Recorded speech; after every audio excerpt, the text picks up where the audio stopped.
la grabación respectiva de la clase para que ustedes la vean, ¿ya? Y ya eso lo trabajamos nosotros con las tareas correspondientes y todo.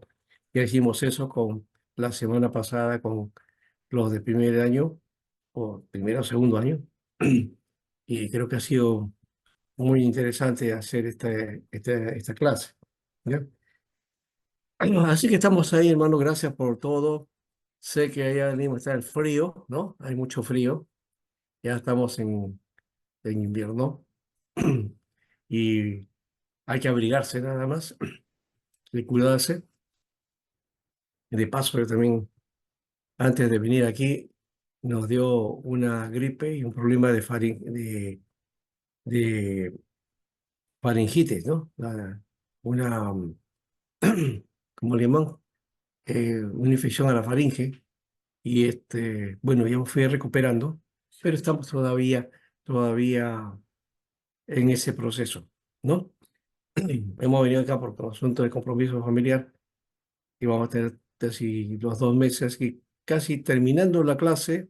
Este ciclo lo estamos haciendo así, exactamente, ¿no? Hemos empezado el ciclo y con ustedes de esa manera.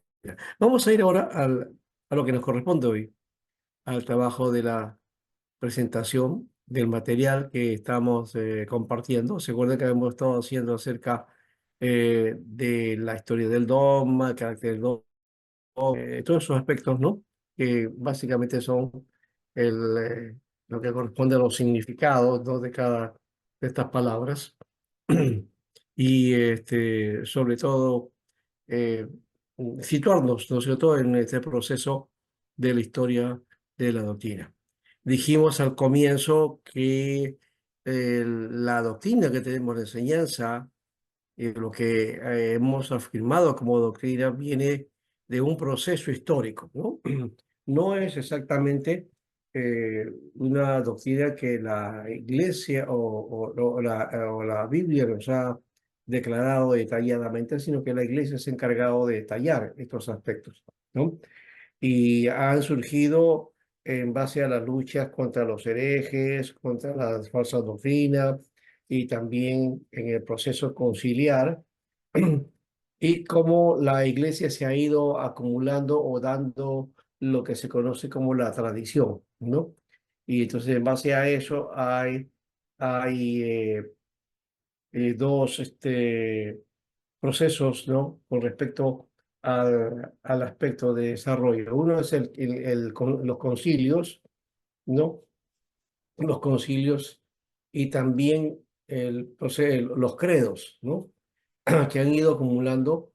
Y con esto que le estoy diciendo, no es que la doctrina haya sido construida digamos, a una intención particular o de grupo, no, sino tratando eh, de encuadrar el pensamiento doctrinal con respecto a lo que la Biblia nos enseña, ¿no? Esa era la idea. Pero, de hecho, que hay cosas que se escaparon, pero hay tradiciones que son muy fuertes que había que ver cómo desarrollarlas y cuál cosa es lo que es más cercano al escrito está, es decir, al texto bíblico, ¿no? Ese es uno de los conflictos que se hallan con respecto a esto, ¿no? Antes de continuar, estaba pensando, estoy viendo acá, que todos los que estén hoy día son varones, ¿no? No hay ninguna hermana. ¿Qué pasó? ¿No? No está la hermana Aide, no está la hermana Leila. Y no sé quién otra hermana más por ahí está, pero creo que tenemos dos o tres nomás, ¿no? Bueno, ya. Esperamos que ingresen en todo caso. Vamos a ir a hablar de el desarrollo de la organización eclesiástica y también, por supuesto, acerca de cómo se desarrolla pensamiento, la enseñanza bíblica, el surgimiento de lo que se llamó las escuelas teológicas, ¿no? Tomando en cuenta que la palabra teología en algún momento era como una especie de palabra proscrita dentro de la iglesia, ¿no? Porque la palabra teología procede del mundo helénicos, ¿no? Del pensamiento griego, de la filosofía griega, y especialmente tiene que ver con los cantos y los himnos y poemas de los filósofos, ¿no? Por eso es que a los filósofos se les llamaba también teólogos, ¿no? Porque ellos hablaban acerca de los dioses, ¿no? Acerca del pensamiento superior, ¿no? De creador y todo eso. Y como la palabra era de origen griego, entonces la iglesia no rechazaba la palabra, ¿no? Como hoy día se rechaza la palabra teología también en la mayoría de los sectores de la iglesia, en esa época también la iglesia lo rechazaba. Pero poco a poco esa palabra entró digamos, al diccionario, a los conceptos de la iglesia. Y uno de los que realizaron esa hazaña, por decirlo, o en todo caso el que introdujo, ¿no? Esta palabra y la hizo cristiana, ¿no? Una palabra que era pagana, la convierte en cristiana, fue Eusebio de Cesarea. Eusebio de Cesarea escribe en su famoso libro Historia Eclesiástica, ¿no? La historia eclesiástica. Y en ese libro él cita, ¿no? Cita a, eh, a Juan el apóstol, ¿no? Lo cita a Juan el apóstol y dispone ahí en su libro un comentario con respecto a, a Juan, pues, ¿no? Es el evangelista, ¿no? Aquí son los evangelios.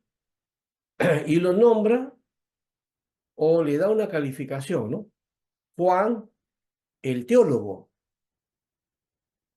Juan el teólogo. Y desde ahí entró la palabra teología, entró a la iglesia, ¿no? Hoy día la palabra teología está muy ligada a la enseñanza de la iglesia y es imposible arrancarla, ¿no? Es imposible imaginar que esta palabra en algún momento haya sido solo de uso eh, filosófico, ¿no? Entonces, eso creo que también hay que denotar, ¿no? Entonces, por lo menos tenemos que tomar en cuenta ese aspecto. Entonces, Eusebio de Cesarea es el que introdujo esta palabra al mundo cristiano, ¿no? Al mundo cristiano. No, no hubo forma, ¿no? De aplicar, o por lo menos de entender otro modo, ¿no? Es entonces la palabra que hoy día vamos a analizar. Y la teología, de paso, está ligado a lo que conocemos como doctrina, ¿no? Doctrina. Eso quiere decir que la teología eh, tiene su fuerza o tiene su, no diría la influencia, sino que lo doctrinal tiene carácter teológico, ¿no? Anoten esa parte, ¿no? Lo doctrinal tiene carácter teológico, ¿no? Entonces, si nosotros decimos que yo creo en la doctrina, pero no me interesa la teología, estamos entonces eh, con una discordancia, sí, por decirlo menos, ¿no? Una discordancia. ¿Por qué? Porque la palabra teología y doctrinas es básicamente un sinónimo, ¿no? Entonces hay que romper con esa concepción que tenemos eh, de creer que lo que es básicamente doctrina está separado de lo teológico. No, no hay ninguna separación, ninguna separación. ¿Ya? Entonces, creo que es importante también denotar ese aspecto, ¿no? Muy bien. Entonces, hay entonces un pensamiento importante y esta palabra, teología, ¿no? Que tiene que ver con este personaje. Acá está, Eusebio de Cesarea, ¿no? Debemos de tener este libro también. Es bueno que ustedes tengan este material. ¿Ya? Muy bien. Aquí entonces estamos mirando, ¿ya? En este libro es que Eusebio entonces llama a Juan teólogo, ¿no? Pero entonces era necesario, por un lado, y vamos a hacer acá en resumen, cuando Lucas escribió el libro de los Hechos y San Pablo escribió Filipenses y Timoteo, los títulos obispos y ancianos, es decir, presbíteros, fueron aplicados a los mismos funcionarios de la iglesia. 60 años después, como el año 125, los obispos estaban gobernando la iglesia y cada uno mandaba en su propia diócesis con presbíteros y diáconos bajo su autoridad, ¿no? En el año 50, el Concilio de Jerusalén estaba compuesto por apóstoles ancianos y expresaba la voz de toda la iglesia. Pero durante la persecución, después del 150, los concilios eran celebrados y las leyes eran dictadas por los obispos solamente, ¿no? La pérdida de autoridad entonces apostólica hizo necesaria una elección de nuevos dirigentes y por esto, una generación más tarde, aparecen nuevos nombres como obispos con autoridad sobre sus diferentes diócesis. Las diócesis son las formas de división o de regionalizar, ¿no? El trabajo de la iglesia, ¿no? Es lo que llamaríamos hoy día el presbiterio, ¿no? El presbiterio o la región, ¿no? Entonces, una diócesis es digamos, una región provincial eclesiásticamente, ya que tiene una autoridad que se encarga de realizar la tarea el desarrollo de la iglesia, ¿no? Vamos entonces con esto a ver el desarrollo de la doctrina, porque aquí estamos hablando de que los líderes fueron los que comienzan a tomar la autoridad y ellos son los que van a ser los, digamos, ejecutores, ¿no es cierto? Y también los encargados de dar ese perfil teológico que hasta ese tiempo no tenía, perdón, el perfil doctrinal o enriquecer la doctrina desde esa perspectiva que llamamos la sistematización, ¿no? Sistematizar aquello que la Biblia nos muestra. La sistematización es algo hecho por los hombres, ¿no? León se me dice que tiene problemas o fallas en el Internet. Bueno, esperamos que llegue a su momento. Bueno, también he visto que ya han llegado otros más. A ver, vamos a ver quiénes son. A ver, César Chávez. Ujú. Pastor, no sé si me escucha o sí, pero no podía ingresar. Ah, pero ya estás aquí, Sí, sí, pastor, sino que ¿ya? no sé si me escuche porque de nuevo hay fallas. Te Ya, escucha más sí, fuerte y sí, claro, Leoncio. te escuchamos muy bien, ya, te escuchamos, ¿ya? Y creo que de todos los participantes aquí, a ver, bueno, César está en doble, con doble veo acá, ¿no? César está conectado doblemente, entonces son 8, son 11 menos yo y el pastor Lincoln son 10, entonces los que están en este momento, ¿no? Eh,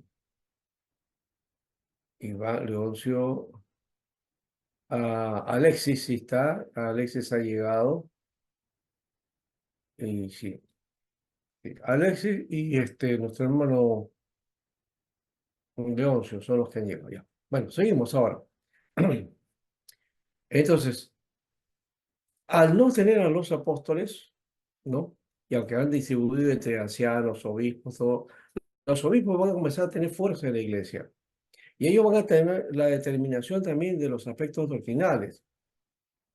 Y eso va a causar también el asunto de la necesidad de hacer asambleas o reuniones para definir aspectos doctrinales, ¿no? Algunos obispos, bueno, se lanzaban con una enseñanza o con una doctrina y que no siempre era del consenso, ¿no? En algunos casos eso llegó a ser declarado como herejía por la iglesia, ¿ya? Mediante los concilios, ¿no? Mediante eso. Entonces los concilios determinaron de alguna manera la sistematización de la doctrina y también, por supuesto, crearon lo que se conoce como los dogmas. Los dogmas. Uno puede decir, no, yo no soy dogmático, yo sigo al Señor, pero sí, sí tenemos dogmas. Y cada denominación tiene su propio dogma. Esto también, por otro lado, nos lleva a decir que la iglesia nació con un corte heterodoxo. ¿De qué estoy hablando acá? En términos teológicos, no hubo una unidad teológica de pensamiento en la iglesia. ¿Ya? El pensamiento de la iglesia, ¿no? El pensamiento teológico de la iglesia fue variado, ¿no? Y eso lo notamos inclusive nosotros en los escritos de los apóstoles. Pablo tenía una posición teológica, ¿no? Una forma de pensamiento teológico que podemos llamar paulino. Y básicamente el Nuevo Testamento tiene el pensamiento paulino porque Pablo, por lo menos tenemos documentos de Pablo que llegan a ser las 2/3 partes del Nuevo Testamento, ¿no? Es bastante. Pero también está Pedro. Pedro también muestra su teología. Juan también muestra su teología. Santiago también muestra su teología, ¿no?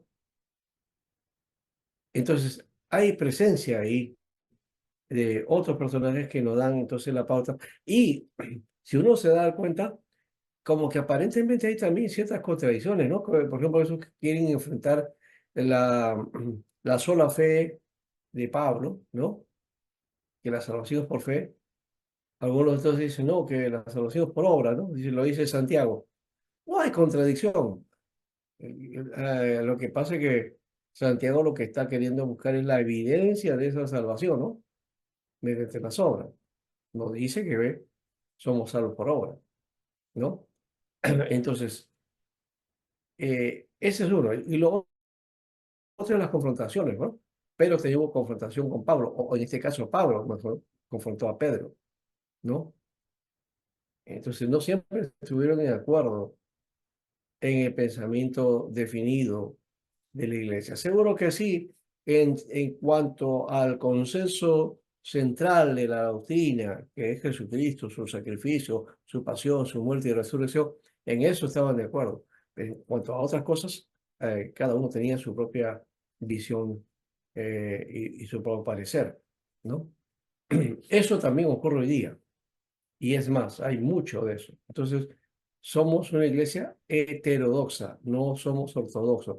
La ortodoxia es un sueño, la ortodoxia es un ideal que se aspira y que los ortodoxos han asumido y que de paso también la iglesia oriental que se dice ser ortodoxa, la iglesia católica también reclama esa ortodoxia y el protestantismo también reclama su ortodoxia. Pero son tres formas de ortodoxia o de sana doctrina, ¿no? Pero que tienen su particular visión. Entonces ahí tenemos un problema, ¿no? Que de todos estos grupos nos hemos estado tildando y para negar al contrincante o bajarlo o eliminarlo, entonces le llamamos que es sectario o es hereje, ¿no? Entonces, la Iglesia Católica no les llamó herejes a los ortodoxos. Poquito podía ser eso, pero por lo menos son los rebeldes. Pero a los protestantes sí se les llamó herejes, ¿no? Y de parte de nosotros también le llamamos la gran ramera, ¿no? Así le llamaba al mundo protestante inicial, ¿no? A la Iglesia Católica, la gran ramera, ¿no? Entonces la gran, eh, digamos, institución religiosa, herética, decía. Pero hoy ya no tienen esa forma de pensamiento o de acción, ¿no? Porque por ahí, pues dice, bueno, hay que respetarla. Bueno, pero lo cierto es que entonces hay una enseñanza, digamos, doctrinal católica, hay una enseñanza doctrinal ortodoxa y hay una enseñanza doctrinal protestante. Dentro del mundo protestante, inclusive, ahí hay variadas también, ¿no? La doctrina evangélica, pero dentro de ese perfil de la doctrina evangélica están los conservadores, ¿no? Están los fundamentalistas, ¿no? Está lo del movimiento carismático, pentecostalismo, ¿no? Y también están los liberales, ¿no? La teología evangélica europea, especialmente. La teología africana también, que tenía otros pensamientos. Entonces, uno diría, entonces, ¿cuál es el que vamos a estudiar? No, es que eso así se ha desarrollado la iglesia. Lo que sí nos toca a nosotros, por lo menos, es ver desde nuestra dirección, ¿no? Nuestra óptica, la doctrina de la iglesia desde una perspectiva reformada, desde una perspectiva calvinista, ¿no? Ese es entonces el frente. Pero históricamente seguimos, vamos a ver qué cosa ha habido en este desarrollo, ¿no? En la época apostólica la fe era de corazón, una rendición personal de la voluntad a Cristo como Señor y Rey, y una vida de acuerdo con su ejemplo y en donde el Espíritu moraba interiormente. Pero en el periodo del 100 al 313 la fe gradualmente habría llegado a ser mental o racional, una fe del intelecto que se daba énfasis en la creencia correcta más bien que en la vida espiritual interna. Bueno, esta es una descripción que me parece no es tan cierta del todo, pero que nos indica algo, ¿no? Más bien diría que el protestantismo llegó a esta parte de la fe racional, ¿no? ¿Ya? Y de la creencia correcta, por eso hablamos nosotros de la sana doctrina o la teología correcta, ¿no? Eh, es el mundo místico, el pietismo, ¿no? Que sí lanza este aspecto de la vida espiritual interna. Entonces hay movimientos que son de ese corte, que lanzan una acción de la vida espiritual, la vida monástica, la vida de contemplación, ¿no? Y el otro es el que hace énfasis en lo teológico, ¿no? Y recuerden eso porque la iglesia presbiteriana es reconocida por eso, ¿no? Por su énfasis teológico. Y algunos por eso dicen, no, esta es una iglesia fría, ¿no? Es una iglesia de mucha cabeza, mucha teología, ¿no? Sabe mucha doctrina, pero muy fría es, ¿no? Bueno, entonces esa es por lo menos la característica que más allá, para algunos dicen que también somos sectas, ¿no? Otros plantean, ¿no? El presbiterianismo como una secta o como algo extraño o raro al evangelio. Y nada, y eso es lo menos que tiene, ¿no? Quizás eso es porque el mundo carismático o de repente de las experiencias son las que están enmarcando eso, porque en algunos sectores la iglesia presbiteriana eh, como que tiene su propuesta del cesacionismo, ¿no? Han cesado los dones, ya los dones no existen, entonces por eso es que no, no ven, no tienen, no ven con buenos ojos a la iglesia presbiteriana las iglesias que hacen ese movimiento, ¿no? que algunos le llaman el movimiento del espíritu. Bueno, dejamos, cerramos esa parte. Ahora, la doctrina entonces estaba convirtiéndose más y más en la prueba del cristianismo. Ahí está el credo de los apóstoles, ¿no? La doctrina comienza a tener énfasis, ¿no? Sabes de doctrina, eres cristiano, ¿no? Y la más antigua y más sencilla declaración de creencia cristiana fue compuesta en el periodo del 100 al 313, ¿no? El credo de los apóstoles, que no fue un credo básicamente hecho por los apóstoles, ¿no? No se conoce quién es el autor o los autores, pero sí nos prefigura de alguna manera el pensamiento resumido, básico, esencial del, de la enseñanza cristiana. Ahora, de todos estos hay escuelas teológicas también. Aquí menciono que hay tres grandes escuelas teológicas, pero yo he puesto en este material otras escuelas también.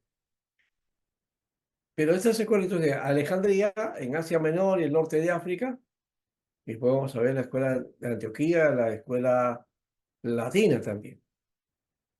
Estas escuelas fueron establecidas para la instrucción de aquellos que de hogares paganos habían aceptado la fe cristiana y se desarrollaron en centros de investigación de las doctrinas de la Iglesia. Pasamos entonces a ver, y escriban ahí, la escuela de Alejandría. La escuela, ese es uno de los movimientos de pensamiento teológico y doctrinal que es muy importante, ¿no? Entonces, la escuela de Alejandría, fundada en el año 180 después de Cristo, por Panteno, por si acaso, se llamaba Panteno, no Pantene, ¿no? ¿Mm? Pantene es una marca de champú, creo, ¿no? Pero aquí este se llama Panteno, Panteno, ¿ya? Con O. Un filósofo estoico que se convirtió ¿no? Que se convirtió, ¿no? Un cristiano eminente por el fervor de su espíritu y la elocuencia de la enseñanza oral, ¿no? Entonces Panteno fundó esta escuela. Y los que estuvieron en esta escuela, los líderes que estuvieron en su momento, ahí está Clemente de Alejandría, que vivió desde 350 a 215 más o menos, ¿no? Y sus libros fueron en defensa del cristianismo y contra el paganismo que estaba persistiendo en esa época. Otro personaje aquí es Orígenes, 185 a 254 después de Cristo. Enseñó y escribió sobre muchos temas, ¿no? Mostró gran saber y poder intelectual. Fue el más grande de la escuela de Alejandría, ¿no? Entonces un personaje que brilló por sí mismo, ¿no? Orígenes, ¿no? Gran escritor. Esta escuela de Alejandría fue la más antigua, estaba en una ciudad que ya desde los Ptolomeos se había distinguido por sus estudios y por su gran biblioteca, ¿no? La famosa biblioteca de Alejandría, que lastimosamente fue incendiada, dice.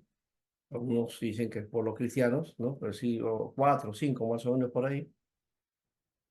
Y que se perdió casi toda el pensamiento, digamos, el conocimiento de aquella época, ¿no? Algunos dicen que eso es exagerado, pero por lo menos sabemos que el conocimiento avanzado en esa época, pues, se perdió, ¿no? Se perdió. Lo que tenemos hoy día de tecnología podía haber sido muy bien desarrollado en los años 70, ¿no? Pero bueno, ha habido esa desaparición de la biblioteca que evitó entonces que el conocimiento se desarrollara con mayor fuerza, ¿no? Bueno, ahí entonces florecía la ciencia, ¿no? Lo que se conocía como ciencia hasta esa época, ¿no? Sería en todo caso la ciencia tolemaica, ¿no? No es la ciencia como la de ahora, ¿no? la ciencia de Copérnico, la ciencia de Galileo. Cuando hablamos de ciencia hoy, la ciencia de hoy no es lo mismo que la ciencia de aquella época, ¿no? El conocimiento estaba limitado. Y cuando la Biblia habla de la mal llamada ciencia, no está hablando de la ciencia o del conocimiento propiamente, no, está hablando de los actos mistéricos, de la gnóstica, o de las formas mistéricas y mágicas, ¿no?, que se estaban dando ya y que iban cambiando o iban, digamos, dándole otro perfil al cristianismo, ¿no? Aquí todavía no quiero hablar acerca del cristianismo gnosticista, ¿no? Que, que nació dentro de la iglesia. No es que se metió, algunos dicen, no, el gnosticismo se metió a la iglesia. No, no, el gnosticismo no se metió a la iglesia. El gnosticismo se formó dentro de la iglesia, ¿no? Por lo menos en la gnóstica cristiana, ¿no? Se formó dentro de la iglesia, ¿no? Con el uso de la gnóstica, claro que estaba en desarrollo, sí, pero muchos entraron y comenzaron a darle ese perfil a la iglesia. Ahora, entonces, aquí vamos a pasar entonces a ver qué cosa más tenía esta escuela. Fue un centro cultural donde la religión judía y la filosofía griega se encontraron y se influenciaron mutuamente. Esto dio ocasión a la numerosa comunidad cristiana para que organizara un centro de instrucción teológica. ¿Mm? En un principio debió tener una forma algo popular, ¿no? Entraban de todo. Si bien no sabemos la fecha en que se inició, pero nos consta que hacia el año 180, ¿no?, después de Cristo, tomó un carácter más científico. Entonces, en un comienzo fue popular, de conocimiento sencillo, pero comenzó a tener nivel científico. Y cuando se encargó la dirección a Panteno, este filósofo estoico que se convirtió, que mencionamos, esta escuela tomó ese carácter, ¿no? No mucho después llegaba a la escuela a su apogeo bajo la presidencia de Clemente de Alejandría y sobre todo de Orígenes, al que hemos mencionado. Entonces, Panteno fue el que lo creó, fue el que se encargó de la dirección de esta escuela, ¿no? Y luego pasaron Clemente de Alejandría y Orígenes a estar liderando esta escuela, ¿no? Bueno, y de paso, dos grandes pensadores, ¿no? No, bueno, Panteno también lo era, pero por lo menos estos dos, con una relevancia en su pensamiento teológico y doctrinal, ¿no? ¿Qué había en esta escuela? El método natural para armonizar la religión y la filosofía fue la interpretación alegórica. Esta escuela, ¿ya?, enseñaba el método alegórico, es decir, a interpretar las escrituras mediante símbolos, ¿no? La simbología, y de ahí nace algunos elementos que todavía tenemos hasta ahora en nuestro mundo evangélico, ¿no? Hay muchas iglesias que son de corte alegórico, ¿no? ¿Y qué cosa es estos símbolos? Pues ve símbolos en los números, ve en personajes, ve en conceptos o cosas, ¿no? Que la Biblia va describiendo de un modo, entonces le da un significado, ¿no?, de corte alegórico, ¿no? Y simbolizan, ¿no? Por ejemplo, en la figura de esa mujer del capítulo 13 de Apocalipsis, ¿no? Eh, Algunos dicen que es la Virgen María. Eso es un símbolo. Otros dicen que esa esa mujer es la iglesia. Ahí están dando una simbología. O sea, cualquier tipificación que le demos a esa figura de la mujer que huye con su hijo al desierto, ¿no? Ya es de corte alegórico. ¿Por qué? Porque es una...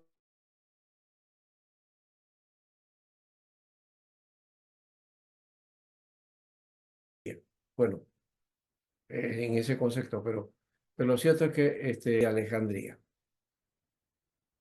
Ya, muy bien, creo que ya hubo un impasse, están volviendo a grabar. Está bien. Ahora, el método entonces natural para organizar la religión y la filosofía fue la interpretación alegórica. Los principales representantes de esta escuela, Clemente de Alejandría y su discípulo Orígenes, ambos consideraron la Biblia como palabra de Dios y compartieron la opinión de aquel tiempo que tenían que aplicarse reglas especiales y fijarse en la interpretación de las comunicaciones divinas. Reglas especiales, ¿no? Y fijas, ¿no? Para la interpretación, ¿no? De la palabra. Bueno, también entonces hay una derivación de esta escuela, que es la escuela de Cesarea de Palestina. Pastor, Complemento o ramificación de la escuela de Alejandría. Sí, hermano. pastor, soy Alexis, ¿qué tal? Buenas noches, una consulta. Justo con respecto a la escuela de Cesarea de Palestina. Bueno, bueno, escuché porque llevé hace tiempo un curso así de doctrina. Ya, Dijeron de que, bueno, fue, fue fundado por Orígenes, ¿no? ya, sí. Y que él desarrolló lo que es la Exapla, ¿no? ¿Así es? Exacto, sí, así es, la ¿Qué es zapla. la Exapla, pastor? Que no logro comprender. Bueno, no me acuerdo bien eso. Es la composición, ¿no? Si no me equivoco, que tiene que ver con los evangelios, me parece, ¿no? Sí. Ah, Bien, con más datos, espérate, te lo puedo dejar y vamos a compartir por acá. Voy a ir, ¿ya? Para tener la información exacta, ¿ya? porque bueno, me comentaron de que así como que tenía seis versiones, ¿no? ¿En paralelas, algo así? Sí, claro, es en 6 columnas, ¿no? Ese es un estudio exegético de orígenes, ¿no? Y que habla entonces de el texto, bueno, ahí está, es el texto hebreo del Antiguo Testamento, ¿no? Y tiene las columnas de versión hebreo, la versión hebreo pero con caracteres griegos, Ajá, ajá. ya de Teodosio, ¿no? La versión Pastor, griega de Teodosio, y sí. ese trabajo de la Exapla ya no existe físicamente, ¿no? Me imagino que Sí, tampoco por sí PDF, ¿o existe, sí? sí existe, sí existe ese documento. Entonces el tiempo Eh, a ver si lo puedo conseguir. Mira, espero tenerlo por acá. A ver. porque sí, porque lo que he podido escuchar y leer es un documento, bueno, o es un libro o una forma de Biblia de estudio bastante completa, ¿no? Sí, lo tengo en 2 tomos. Exapla de Orígenes 1, Exapla de Orígenes 2. O sea, ¿usted cree que nos pueda compartir o nos lo vende? Ya, en su momento puede ser. ¿Ya? Sí, está en el latín, ¿no? Ah, no hay el Bueno, hecho español. en latín, ¿no? No sé si hay en español. No, no. Ay, Creo que sí debe haber por ahí. Voy a buscar en escondido. todo caso. Por acá el título está en latín, es lo que veo acá, ¿no? Y el texto no está en latín, está en griego. Y claro, está en hebreo. Básicamente, sí, aquí se ve en hebreo, Mm, luego también en hebreo con caracteres griegos, o sea, escrito con letras hebreas, pero con letras griegas, pero es hebreo, ¿no? mm. Y así, ¿no? Está Teodosio también, ahí está, El Símaco también está acá. Sí, sí lo veo. Ah, Ya. Bueno, entonces es un material que acá se va inclusive comparando, haciendo análisis también, ¿no? ¿Ya? Pero está en latín. ¿Ya? Hay que aprender latín. ¿qué Bien. pasa? Sí tenía esa duda porque escuché, me sonaba el nombre, pero no tenía clara la idea sobre Ya. qué era esto. Ya. Entonces, sí, es un documento. Ya, dicen, origen indicaba en la columna de la Septuaginta su relación con la hebrea, adiciones, textos faltantes, los salmos que incluyen 3 versiones y más, es decir, el texto que queda en 9 columnas también, ¿no? Por eso a uno le llama la hectapla, de 8 columnas. La otra obra completa que se ha perdido, dado que al parecer no se hicieron nunca copias de ellas y permanecían como obra de consulta en la biblioteca de Cesarea, pero se conservan numerosos fragmentos, o sea, no está completa. ¿No? No está completa, pero de todas maneras lo que se tiene es un buen testimonio, ¿no? De ese documento. Ese se perdió, ¿cómo así, pastor? O sea, ¿cómo se No, perdió? simplemente que en el tiempo, pues, ¿no? En el tiempo, eh, hay muchos documentos que pues, posiblemente se hayan perdido también, ¿no? Que son Mm. importantes, pero bueno, lo que se conoce de él y de lo que dejó, o por lo menos que tenía, eso era en base a algunos fragmentos, ¿no? Y de hecho que estos fragmentos se nos dan, como este, en los fragmentos no están completos, ¿no? Ya. Pero nos da la idea, de todas maneras, en las partes que se tiene, de qué cosa es lo que va indicando. Entonces, es un estudio básicamente del Antiguo Testamento, no es de los Evangelios, disculpen, es del Antiguo Testamento, ¿ya? Ah, perfecto. Gracias. Exacto, ya, muy bien. Ahora, mm, hablando justamente de esto, de orígenes, ¿no? Decíamos nosotros de Orígenes que es el que formó o tenía una escuela, la escuela de Cesarea, ¿no? Que también tenía un corte alejandrino, ¿no? Vamos a volver a poner aquí.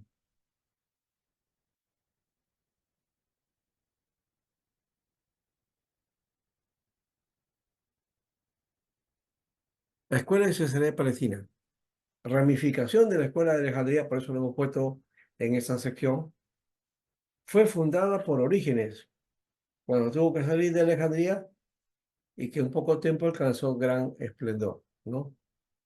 Eh, Leoncio dice, ¿qué cosa? Está guardada como los documentos de Tartaria. ¿Qué es lo que está queriendo decir, Leoncio, ahí? A ver. No, es una bromita para Alexis sobre los Ah, documentos.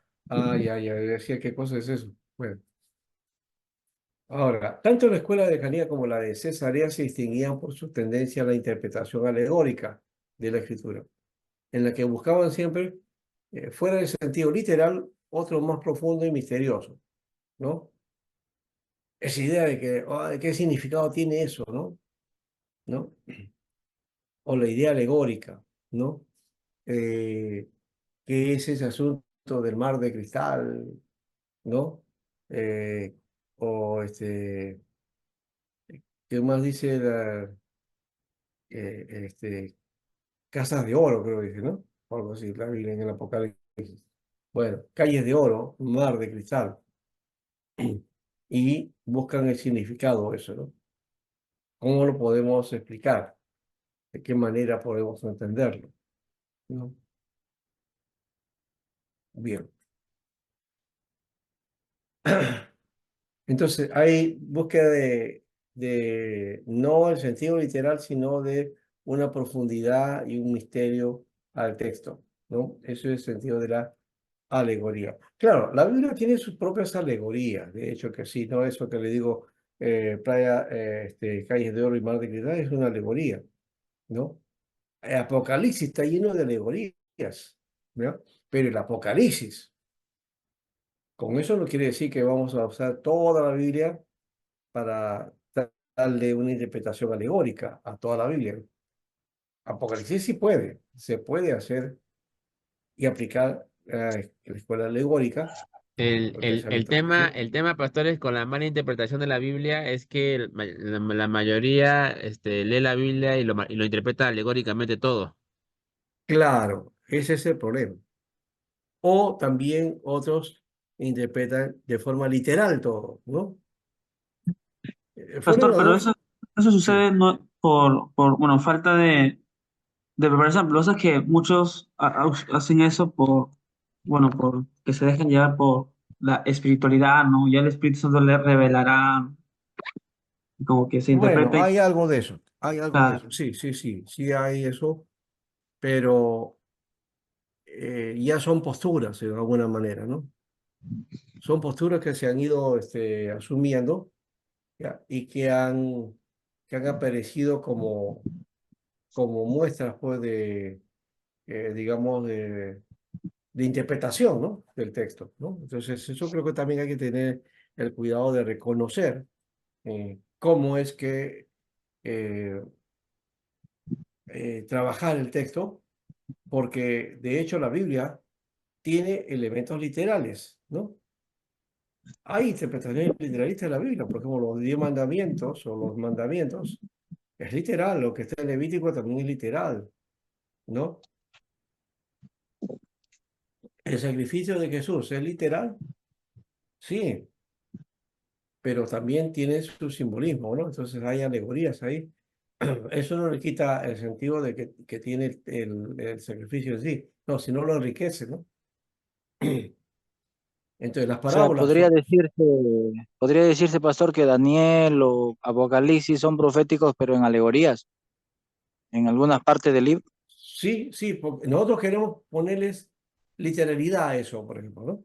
Y pues echar y pensar y entonces interpretar qué es eso que está diciendo, ¿no? Porque, por ejemplo, algunos dicen, ah, es los dragones, entonces, ah, son tanques de guerra, ¿no? O que son misiles o que son bombas nucleares, ¿no?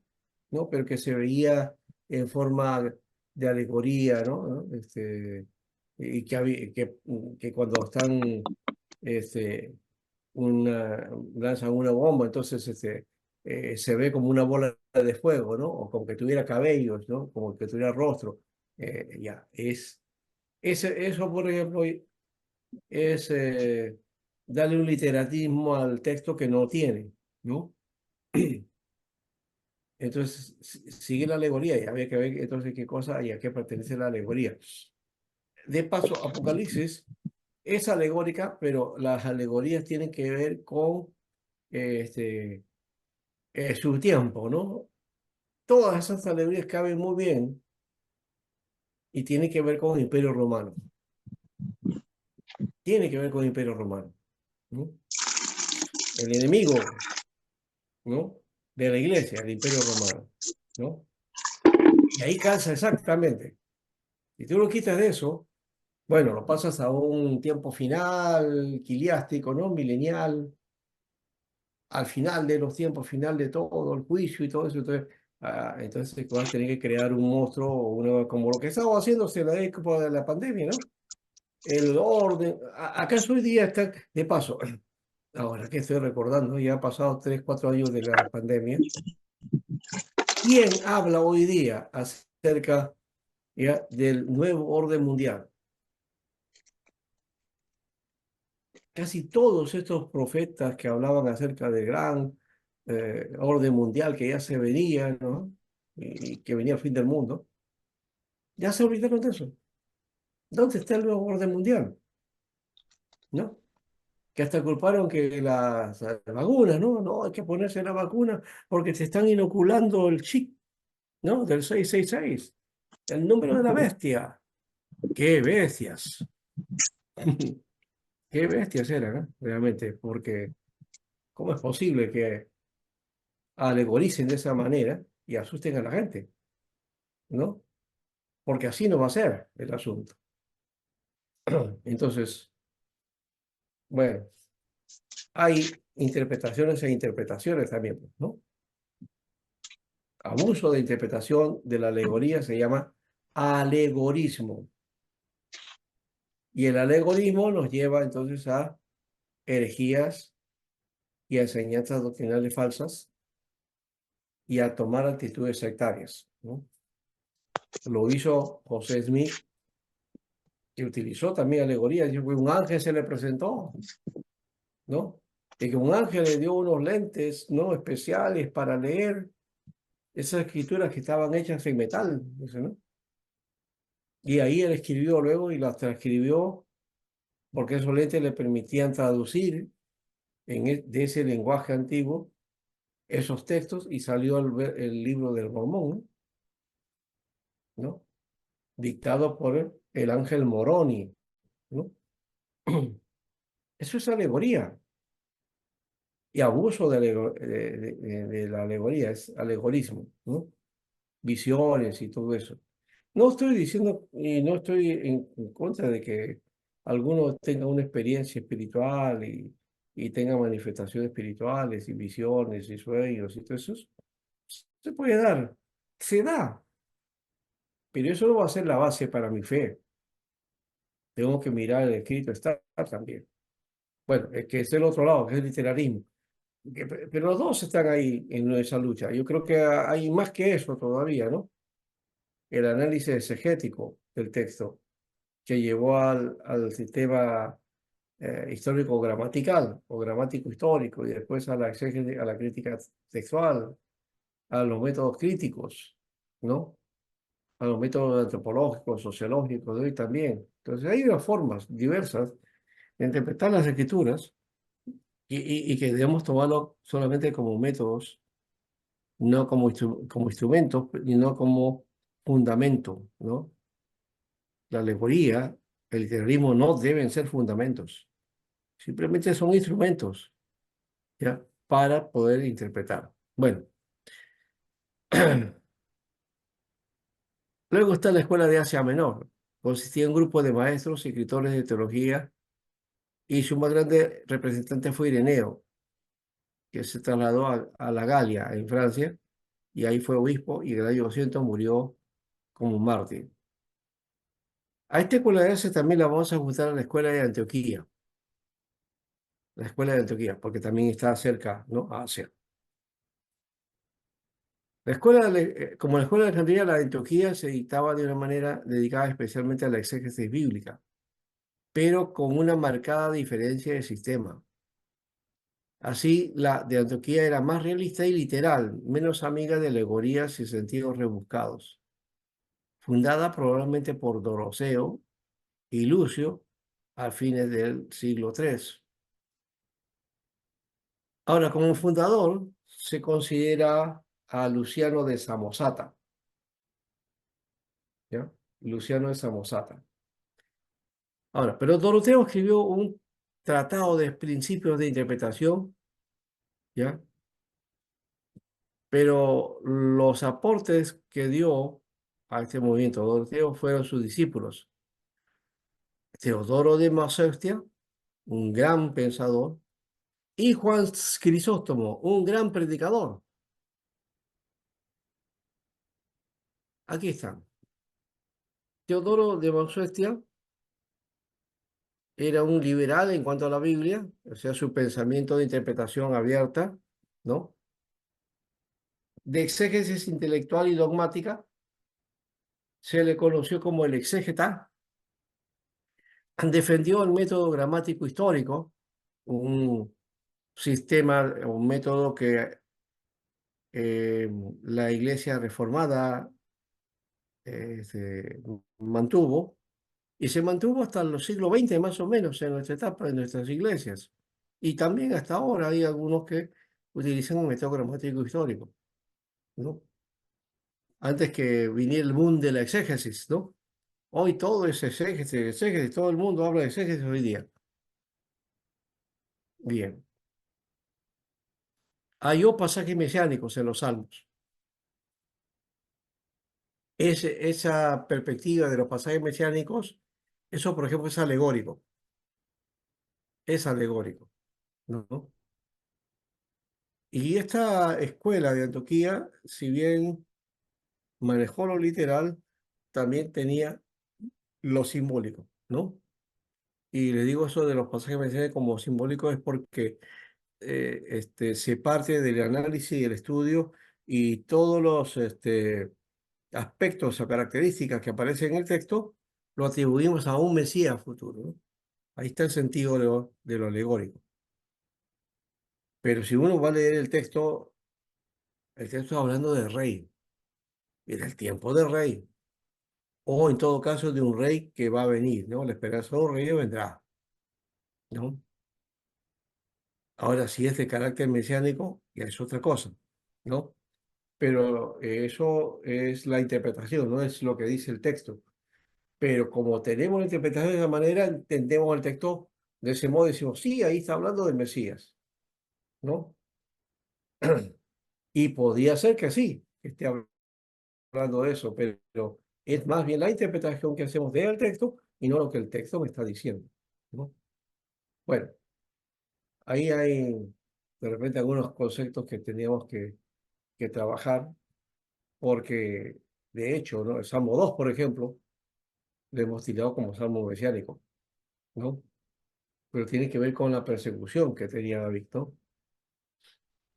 Ahora, que a David lo estaba persiguiendo, pero Saúl lo quería matar, ¿no?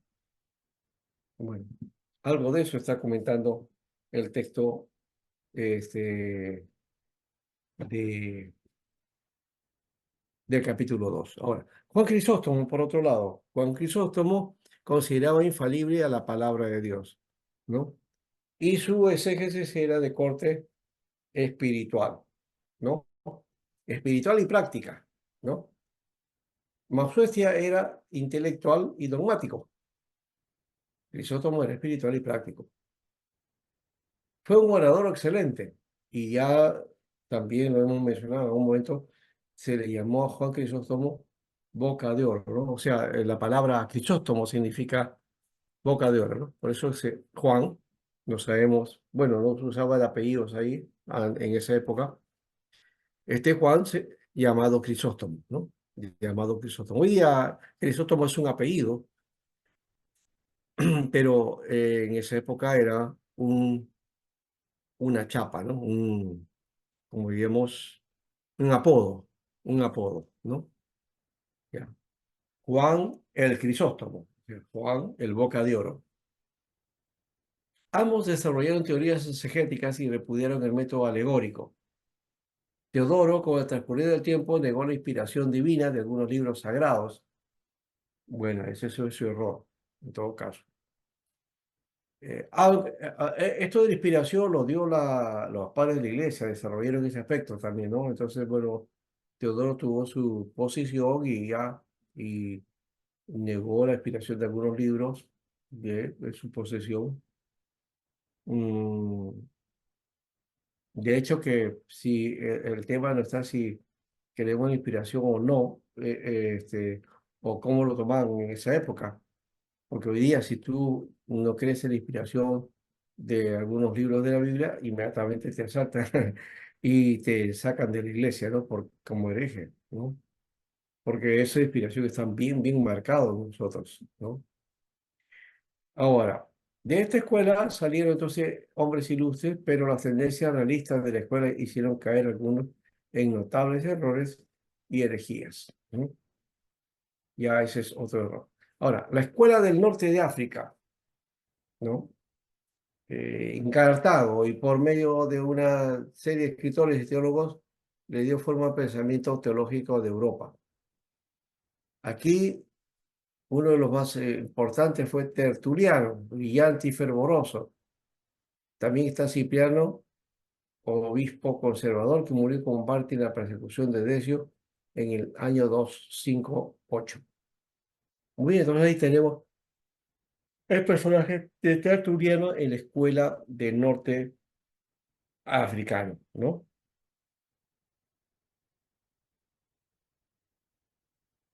Como un cuarto elemento, vamos a tener aquí en la escuela latina también, ¿no? Es decir, esta escuela que nace de esta parte del norte, ¿no? Tipo occidental de César, tipo intermedio de César, porque tenía algunos elementos de la escuela de Alejandría, pero también aceptó algunos principios de la escuela de Antioquía. Su rasgo fundamental es la autoridad de la tradición y la iglesia en la interpretación bíblica. Este tipo de exegesis fue representado por Hilario, Ambrosio, Jerónimo y Agustín. Aquí con esta escuela ya estamos forjándose el aspecto de la autoridad de la tradición, ¿no?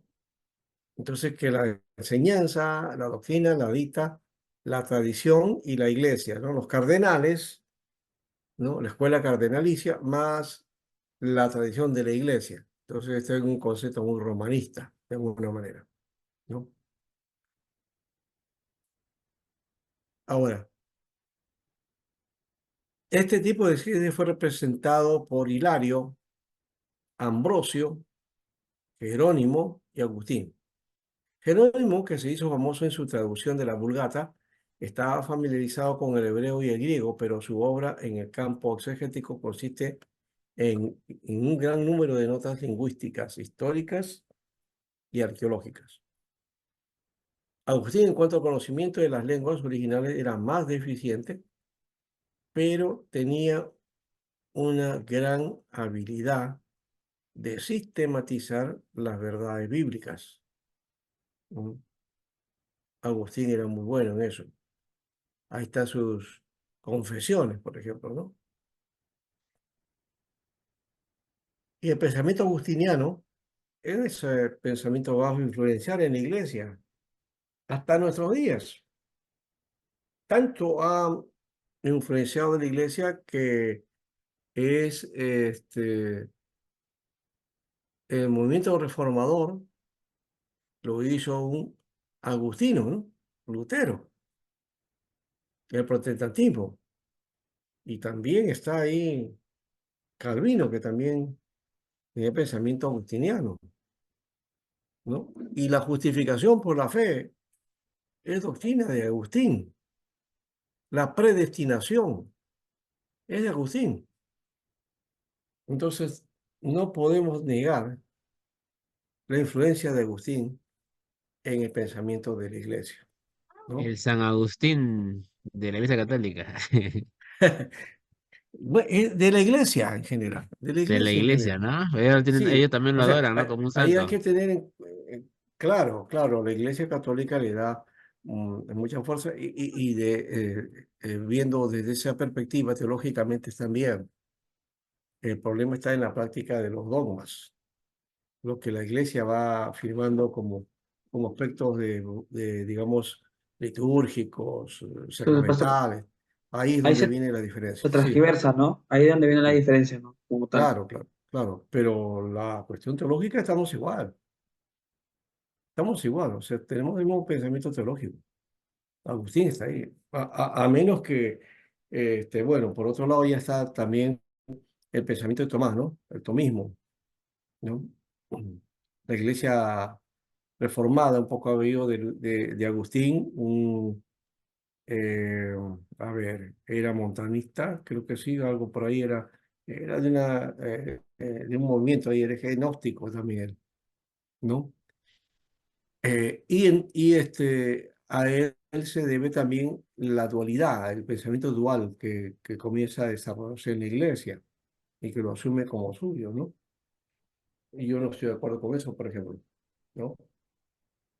Y el otro es Tomás de Aquino, que es ah, el, el pensador aristotélico, ¿no? De la razón, de la práctica, ¿no? Agustín, en cambio, era mucho más, como diríamos, más llevado a ese sentido dual de las cosas y era un gnóstico, bueno, un gnóstico que trabajó mucho ese aspecto de alma y espíritu, ¿no? Pastor, Muy bien, César, lo que estás diciendo. Cada pastor, uno ponga su cámara. Sí, hermano, ¿cómo pongan está? su cámara para y muy Alex también ha visto su cámara. Buenas noches, pastor. Carlos también, a ver, Pablo también, Sí, Leoncio.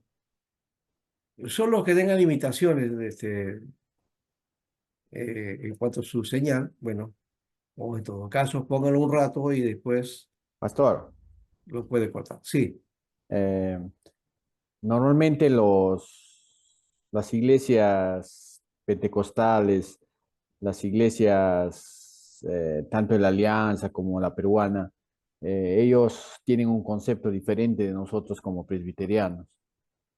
¿A qué me refiero? Que nos consideran sectas porque tenemos una doctrina similar a la Iglesia Católica, ¿no? Como usted ya. está hablando de Agustín, de todo eso. Eso es lo que sostiene de parte, ¿no? Para hacia nosotros, ¿no? Ya, y eso lo dicen porque ignoran la teología, ignoran la doctrina. Porque si conocieran la doctrina y el origen de la doctrina, entonces no dirían eso, Exactamente, ¿no? A ¿no? eso va mi... Es, Desconocen lo que es a profundidad la Entonces, doctrina. sí, por eso es pastor, necesario esto. O sea, fíjate, no es un curso fundamental, básico, Esos son importantísimos estos cursos, pastor. que esto de esto depende de tu salvación. No, pero sí, depende del pensamiento cristiano, de cómo desarrolla el pensamiento cristiano, ¿no? Entonces, aquí estamos en el sitio de reflexión, de pensamiento teológico, de pensamiento doctrinal, que no es malo, está bien. Está bien, bueno, vamos a orar, levantemos las manos y ya, el Señor, qué visión, sueño. Está bien eso, pero también está el aspecto de la reflexión, ¿no? ¿No? Entonces, ni es darle por un lado solo o por el otro lado. Esos son extremos. Hay necesidad de guardar equilibrio porque también somos también espíritu y también de una u otra manera la presencia de Dios se manifiesta en nosotros, ¿no? Y ese es un mover espiritual. Pero también la fe se mide en qué? En razonarla también, en analizarla, en estudiarla. No, que es el pensamiento, estudiar es de la carne. No, el estudiar, tu cerebro, tu conocimiento, si es bañado de Cristo, entonces va a haber una forma de analizar e interpretar la enseñanza y la doctrina, ¿no? Y pastor, no se trata solamente de lo que te dice una iglesia, anota esto, cree esto y punto. No, no, tienes que razonar, pues, ¿por qué eso? ¿Y por qué esto otro? ¿No? Tienes que hacerlo, pastor, ¿no? El cuestionarnos no es malo, eso es bueno, porque nos sirve para que el Señor nos dé respuestas, ¿no? Sí, Alexis. sí, pastor. Justamente con respecto a lo que usted está diciendo, no creo que, bueno, quizás no quiero ser sonar duro, ¿no? Pero entonces podría ser de que tienen ese concepto por ignorancia, ¿no? Básicamente, ¿no? En Ignorancia algunos bíblica. casos sí. Y Y en ignorancia bíblica, ignorancia histórica también, o porque creemos que esto que estamos haciendo, pues esto es pérdida de tiempo, ¿no? No, claro, porque hay que incluso yo he ganar las escuchado, almas, ¿no? Hay que ganar las almas, sí. claro, incluso yo he Ujú. escuchado decir de que, como dice el hermano Pablo, ¿no? Que nos critican, o incluso dentro de nuestra propia iglesia, nos critican de esa forma, ¿no? Diciendo que, no, que ustedes piensan mucho las cosas, ¿no? O razonan Mm, mucho las cosas, ¿no? Y no dejan que el Espíritu Santo se manifieste, ¿no? Tenemos que dejar de estudiar mucho y esperar que el Espíritu Santo se manifieste. Y usan el texto de la palabra, o mucha palabra mata, algo así, ¿no? claro. Entonces, creo que eso, bueno, quizás suene duro, pero yo bueno, creo que lo podría determinar así, ¿no? Como ignorancia bíblica, ¿no? Porque obviamente se dejan llevar por un espíritu que no conocen de forma bíblica, ¿no? De forma completa, ¿no? Ajá. Ajá. Entonces, y ahí Y, entran ya las diferencias, ¿no? Porque aquí en esa iglesia hacen esto, porque aquí sí, o allá tenía más espíritu, aquí tenía menos espíritu, ¿no? no, Entonces, y el espíritu se manifiesta también en el análisis, en la reflexión. sí, totalmente, ¿no? Por algo está Es la que Biblia. olvida que la palabra es espíritu también, Mm, ¿ya? Y si no analizamos la palabra, entonces tampoco vamos a crecer espiritualmente, ¿no? ¿Qué peso tiene la experiencia? Eso vale, sí vale, Pero si no está basado en la palabra, simplemente eso es, como diríamos, misticismo, ¿no? Un misticismo que no te edifica o no contribuye a un sostenimiento o madurez espiritual, ¿no? Entonces es necesario también ir planteando las pautas, ¿no? Lastimosamente, claro, ha habido en este proceso ciertas cosas que no han ido caminando bien, pero lo cierto es que por lo menos tenemos algo, un derrotero que seguir, ¿no? No se trata de defender nuestra posición, ni tampoco rechazar, y decir, ah, ya ustedes son puro, se dejan llevar por el espíritu y creen que es del espíritu porque eso puede ser del diablo. Ya, también es otro, ¿no? Ya, tampoco, pues, ¿no? ¿No? Claro. Pero profesor, creo que hay un límite, ¿no? Porque ya, sí, si bien es cierto, tenemos que dejar que el espíritu se manifieste tal cual como es, ¿no? Y como Dios lo manda, pero al mismo tiempo yo no creo personalmente de que ese mismo espíritu vaya en contra de lo que dice su palabra, ¿no? Claro, O vaya y en no contra solamente porque, eso, sino que te da necesariamente la obligación, la necesidad de estudiar, de investigar. claro, y Porque cómo, eso lo dice, el mismo Jesús lo dijo en Mateo, dice, ¿no? Ustedes escudriñan las escrituras, ¿no? ¿No? Porque en ellas creen que hay vida eterna y ellas hablan de claro, mí. Dice. O sea, mm, no dice el texto escudriñar, o sea, claro, el texto de la 60 dice así, pero el texto original dice, ustedes escudriñan, o sea, ustedes están escudriñando, que es un acto que los presente. fariseos hacían, los escribas, los doctores de la ley. ¿A qué le ibas a decir, oye, dedíquense a estudiar? Porque ellos estudiaban mucho, profundamente. Claro, ese estudio de profundidad muchas veces los llevaba por otro camino, ¿no? Porque ya Claro, su corazón se desviaba. Pero, pero el principio estaba ahí, que Jesús dijo, los admira, Jesús diciendo, ustedes escudriñan, ustedes investigan, ustedes analizan, reflexionan la palabra, ¿no? En claro, ella está, ellas hablan de mí, pero ustedes no quieren creer, dice, ¿no? Y ahí viene el problema, ¿no? claro, porque Ese es de mal también, por otro lado, ¿no? Sí, claro, porque ahí entra mi duda, por ejemplo, y siempre la pregunta que yo tengo, ¿no? Con respecto a estas cosas que usted mencionaba, ¿no? ¿Cómo es que este grupo de creyentes, ¿no? Están seguros de que lo que está pasando de verdad viene de parte de Dios si es que no lo comparan con lo que dice la Biblia, ¿no? Si es claro, que no está escrito con lo que dice la Biblia, porque muchas cosas pueden pasar y pueden parecer muy espirituales, pero si salen dentro del marco bíblico, entonces, ¿cómo? Bueno, yo de forma personal, ¿no? Si veo que sale algo del marco bíblico, digo, bueno, quizás de forma eh, muy abrupta, digo que eso no viene de parte de Dios si es que sale del marco bíblico. así Porque es, yo creo fielmente eso, ¿no? Sí, Señor, no sé, pues, no, ya es tema bastante controversial, ¿no? Pero da una lengua, ¿no?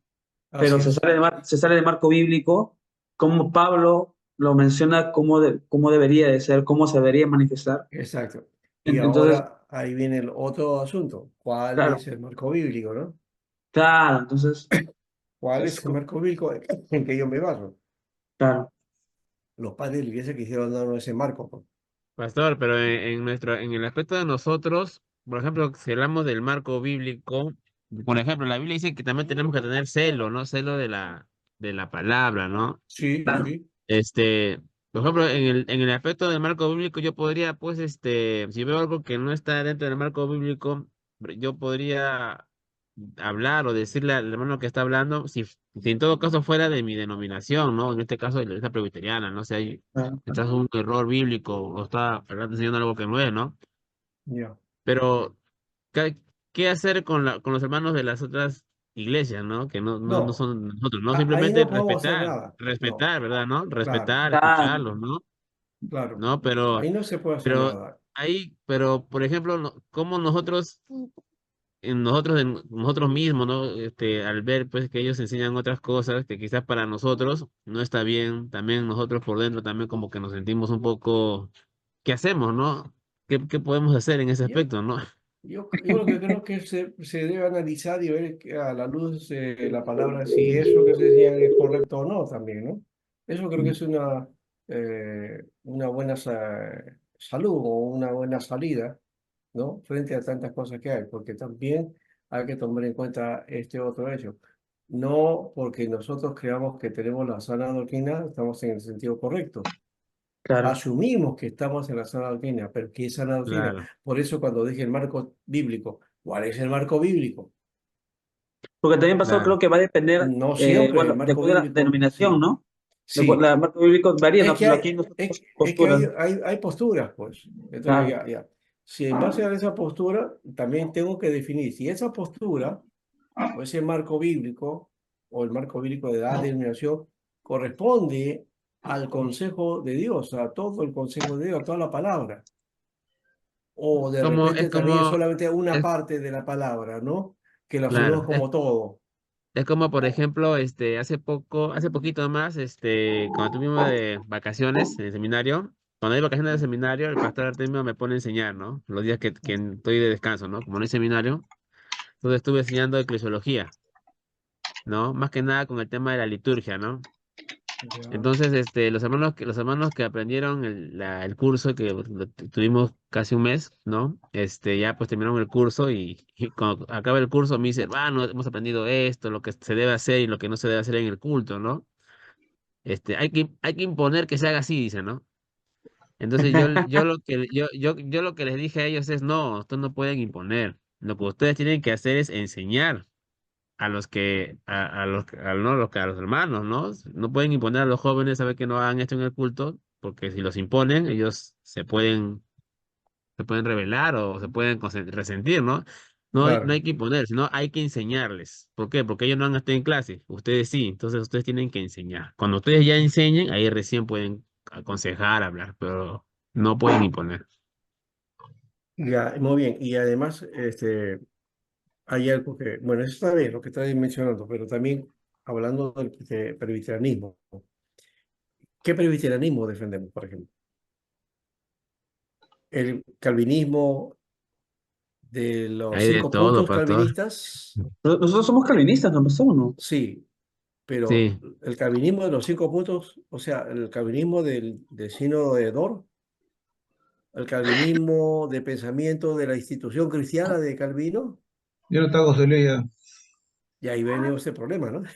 Por eso es que hay supralaxarios, y otros pensamientos y otras formas, ¿no? Que asumen cada una posición, ¿no? Entonces, hay que tener también ese cuidado. Yo creo que más que eh, la posición denominacional es mirar lo que dice la Biblia, ¿no? Claro. ¿No? Profesor, creo que De ahí nace esto, sí. podría haber una complicación, ¿no? Por ejemplo, en una sola denominación, en teoría debería haber una misma línea de pensamiento, ¿no? O de Y doctrina. los hay, sí, sí. Y yo sé, por ejemplo, en nuestra denominación, yo sé, ¿no? Que hay iglesias que tienen otro tipo de pensamiento, ¿no? Con respecto a la doctrina presbiteriana, ¿no? tienen O otra alineación. tienen otra alineación, ¿no? Ujú. Y surgen las preguntas, pues, porque, por ejemplo, si, ¿por qué en esta iglesia pasa esto y aquí no? ¿O porque aquí hacen esto y aquí no? ¿No? O quiénes están bien, quiénes están mal, ¿no? Y surgen Ya, los ahí debates. sería interesante hacer un análisis y les doy un trabajo a ustedes, de repente ir a los misioneros, Gracias, ¿no? Alexis. ¿Ya? A los misioneros, ¿no? Y hacer una encuesta o preguntas, ¿no? ¿Cuál es la posición presbiteriana que tienen los misioneros coreanos, por ejemplo, ¿no? O las que han traído acá, ¿no es cierto? A las iglesias. Porque la IP Cristo P no es una iglesia presbiteriana típica, ¿no? No es una iglesia presbiteriana típica, o sea, no es de la Iglesia Nacional Histórica, Presbiteriana o la iglesia de Reformada, raíz histórica. ¿no? Pastor, Todas son raíces históricas, todas reclaman ser históricas, Pastor sí, Alberto, sino que cuál es la línea, ¿no? ¿No? Sí, según que nos está mencionando el pastor Timoteo, es de la iglesia presbiteriana, pero algo de pentecostal, algo así nos está. claro que sí, o sea, hay un elemento de presencia espiritual que de paso no se practica mucho en la IP Cristo P. No hay eso, ¿no? O sea, no hay, por ejemplo, en las iglesias muy poco se hace, digamos, vigilias para la búsqueda espiritual, o imposición de manos, o oraciones por sanidad, ¿no? O manifestación de dones, ¿no?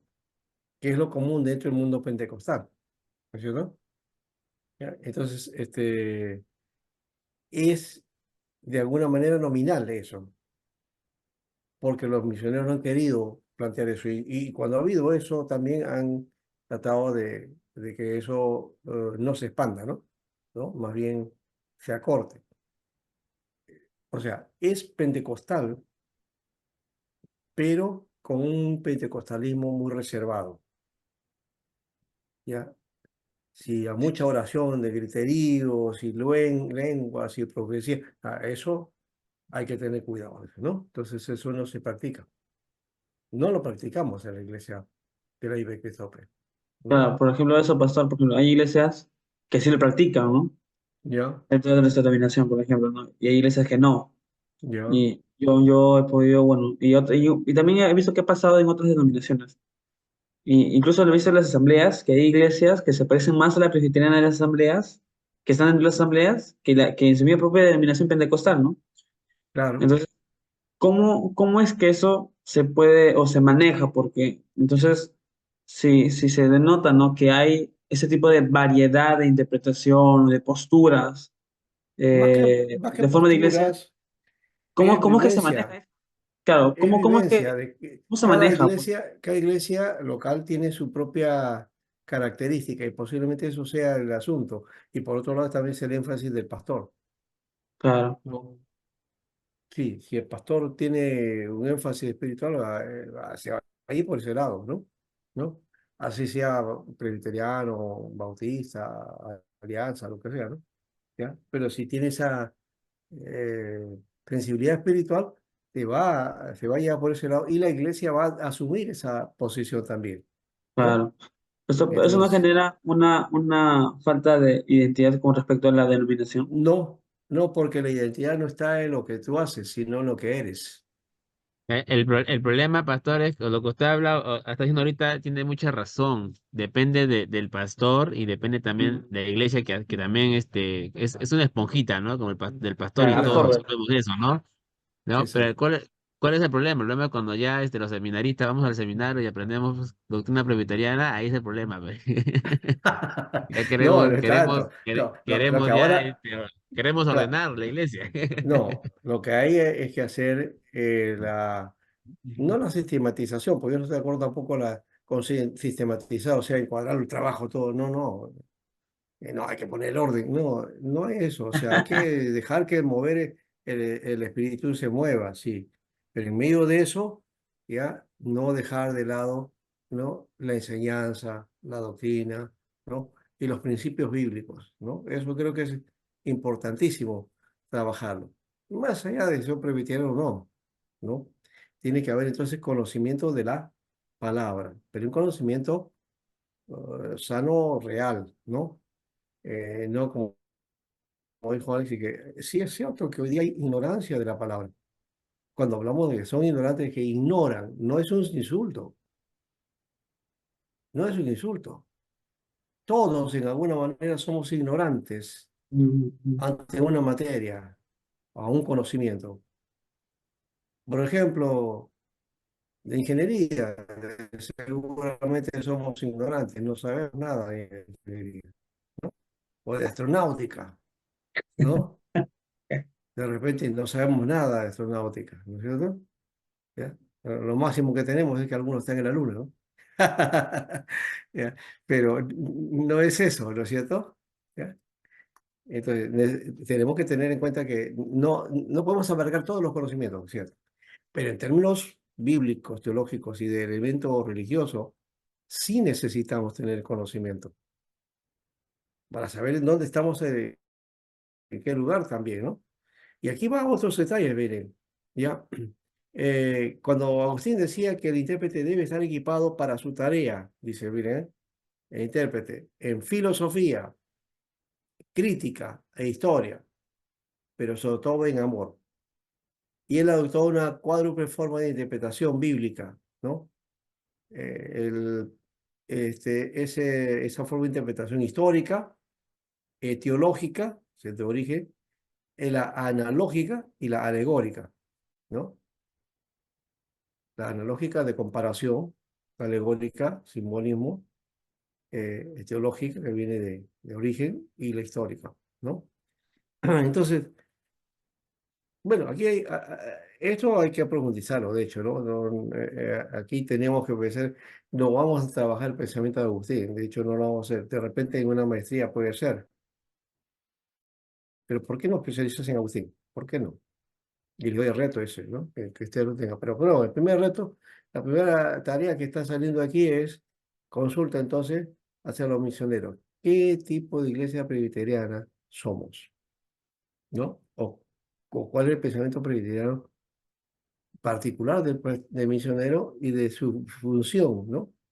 Y de sentido de misión que tiene, ¿no? Y cuáles son los puntos focales principales, ¿no? Como presbiterianos, ¿no? De la IP Cristo P, o en todo caso de la KPMP, que es la misión coreana, ¿no? ¿No? Que esa es la base, ¿no? Entonces, ustedes son de la misión coreana, sí, bueno. Entonces, ¿cómo piensa la misión coreana? ¿Qué tipo de iglesia presbiteriana son? ¿Cuál es el formato? ¿Cuál es su práctica? ¿Cuál es su enseñanza, su rol? Eso creo que es importante para conjugar y ver que entonces cuánto de eso también se está dando en nosotros, ¿no? ¿No? Lo otro es también visualizar la doctrina en base a las prácticas que se manejan en la iglesia.